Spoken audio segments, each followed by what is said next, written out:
สบายดีทุกคนนะเมื่อนี้ก็จะมาสอนหาเลเวลไวๆสำหรับพวกที่มือใหม่ที่กำลังเล่นเนาะแบบบ่ต้องเก็บโตเลยเนาะหาเลเวลแบบนี้อันนี้เราเริ่มจากเลเวล1เลยนี่กดไปก่อนนะ New Player นะตอนนี้เริ่มจากเลเวล1เลยเกิดมาอยู่ในบ้านเนาะจะหาเลเวลแบบไวๆเลยเนาะถามก็ได้บ่ถามก็ได้นะพวกนี้มีแต่จับอาวุธออกไปข้างนอกนี้มา3หัวนี่โคตรโหดกัดออกข้างออกไปข้างนอกกันเนาะอันนี้บ่ถามก็ได้ส่วนเกิดมาแรกๆตัวนี้จะหาเวลไวสุดละแบบบ่ได้เฮ็ดภารกิจเองนะปั๊บถามเอาเลเวล3ก่อนได้เงินกลับเมืองนะตอนนี้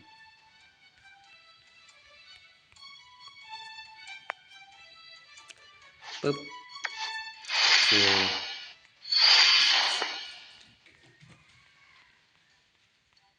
ไปเอาเงินกันนะตอนนี้เราต้องไปเอาเงินก่อนมันแนะนำให้เฮ็ดภารกิจรีไบลาแต่ว่าเราบ่ฟ้าวเฮ็ดเนาะไปอัพเวลจังค่อยมาเฮ็ดก็ได้ภารกิจต่อเนื่อง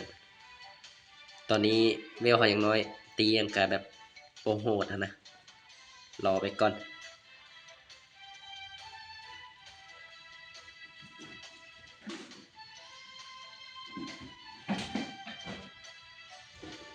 ต้องไปเอาเงินก่อนนะเฮ้ยผู้ใดทิมดอกเห็ดไปนี่3 ดอกตอนนี้ตีกับมัดก็ยังบ่อยากไหวเลย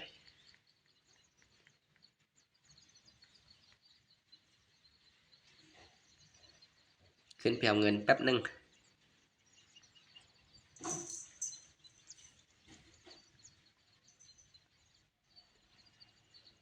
เงินจะอยู่แถวเทิงนี่แหละเฮ้ยจะงูนายงูนี่นะมันมักตันทางบุกฆ่ามาแล้วตัวได้ตีก็บ่อยากไหวมันงูเฮ้ยตายลาที่นี่คือแหงแหละตายละตีออกเป็น10งูเฮ้ยเฮ้ยไปผิดทางตันทางโอ้ย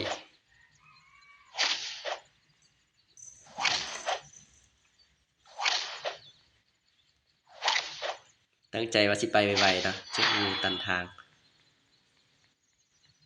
อยู่พี่นะเราต้องเข้ามาเอาเงินก่อนมีมัดอยู่นี่ตัวนึงพวกเห็บมัดโอเคเราก็เอาเงินอยู่นี่200ก่อนเนาะกลับลงป้ายแบบนี้เสียเวลาน้ำตีมัดละ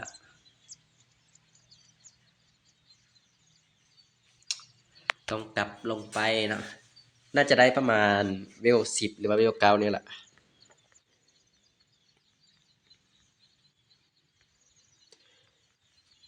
เราจะบอกวิธีอัพทันพร้อมเลยเนาะสำหรับมือใหม่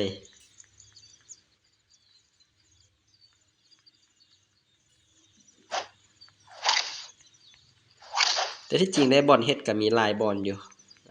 แต่ว่ามันได้ค่ามอนนะบ่ค่อยไหวถ้าบ่มีคนพาเฮ็ดต้องหาคนพาเฮ็ดมันจึงไหว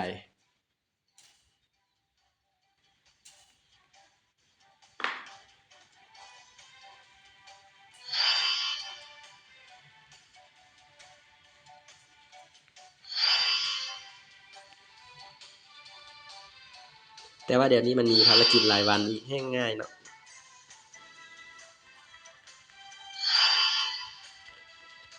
เขาก็ไปเมืองยาบุตุเลยเด้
ต้องการห้าอันเนาะต้องการปลา5ถุงคอลเลกเตอร์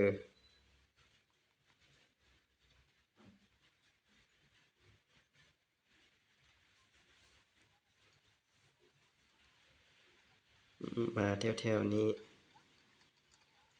บ่มีหยังเลยแถวๆนี้ดีนี่มีด่างหนึง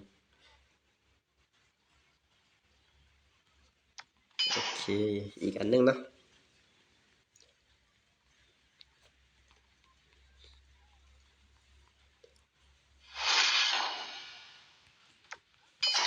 โอเคเรียบร้อยนะภารกิจมีแต่ไปถามมาเบิ่งนำกันว่าเขาสิได้รีวิวเท่าใดแบบบ่เจ็บโตแล้วได้ตอนนี้แบบบ่ค่อยได้ตีมอนเลยเนาะ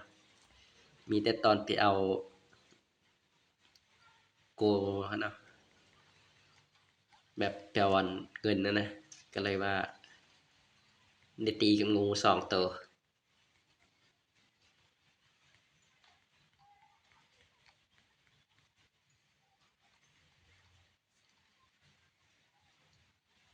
คันมีเวลใหญ่พาเฮ็ดนี่แห้งได้ไวเลยแป๊บเดียวฮอดรถเลเวล30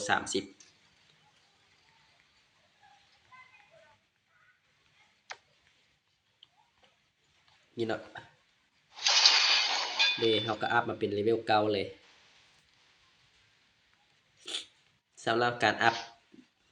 เดี๋ยวนี้มันอัพให้เราอัตโนมัติปานนี้เรารีโหลดเลยนะว้าวแบบนี้สกิลทั้งหมดนี้เราก็บ่ต้องเอามันเนาะพวกนี้เนาะบ่เอาภารกิจสกิลนี่เอาไปเปลี่ยนให้มันเป็นอันอัพไปเลยมาตัวนี้เนาะแล้วกดเข้าตัวที่2เนาะนี่นะเขาจะลบสกิลที่เบิดเลยเอามาเฮ็ดอันตัวอัพบทตึบโอเคก็มาอัพแห่งตีเขาเนาะตอนทวิต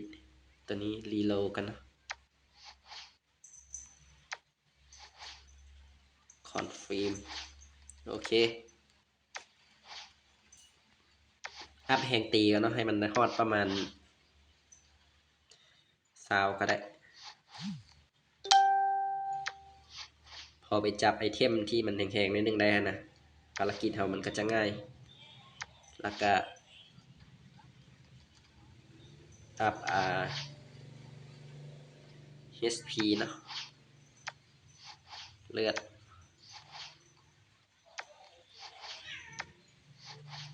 ตอนนี้ยังสกิลอ่ะก็เดี๋ยวเขารีโหลดละ